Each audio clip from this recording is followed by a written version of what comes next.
ברגע שיטת המלחמה יושב על תפיסת עולם, הנחיות, יעדים צבאיים, יעדים להפצצה, פתיחות באש, הכל משתנה.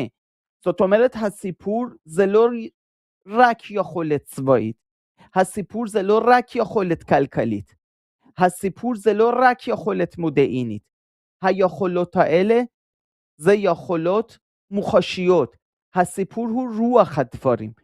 אלה שמנהלים את המלחמה, תחת איזה השקפת עולם הם יכולים מוכנים להשתמש בכלים האלה, שזה מודיעין, שזה כלכלה, שזה טכנולוגיה וצבא וכולי. לכן, בכלל ניהול מלחמה יושב על תפיסת עולם של מי שנלחם.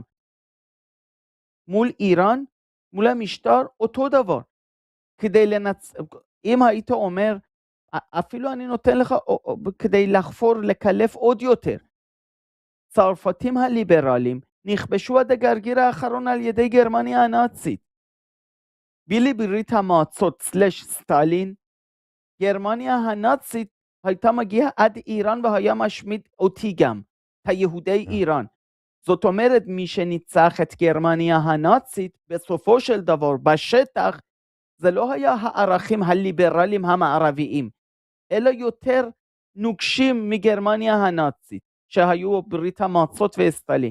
לכן לשאלתך שאתה אומר, יכול להיות אי אפשר להכריע אותם, תלוי על פי איזה רוח הדברים, על פי איזה סרגל ערכים, המערבי הליברל, או ערכים אחרים, שהוא מוכן ללכת על שדות נפט, שדות גז, שמוכן להכניס כוחות, שמוכן להפוך הרבה יעדים, שבתפיסת העולם הליברל המתמערב, הוא לא בהכרח יעד צבאי. אז תלוי בעיני המתבונן את מי אתה שואל, ועל פי איזה סרגל הערכים הוא מוכן להילחם. אתם צפיתם בקטע מתוך שיחה חזקה מאוד שלי עם אליהו יוסיאן.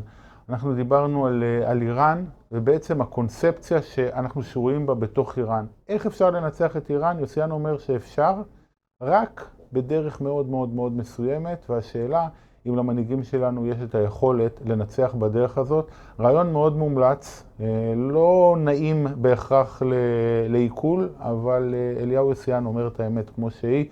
מתחת לנגן יש לכם קישור ללינק המלא, תלחצו ותיכנסו. תודה.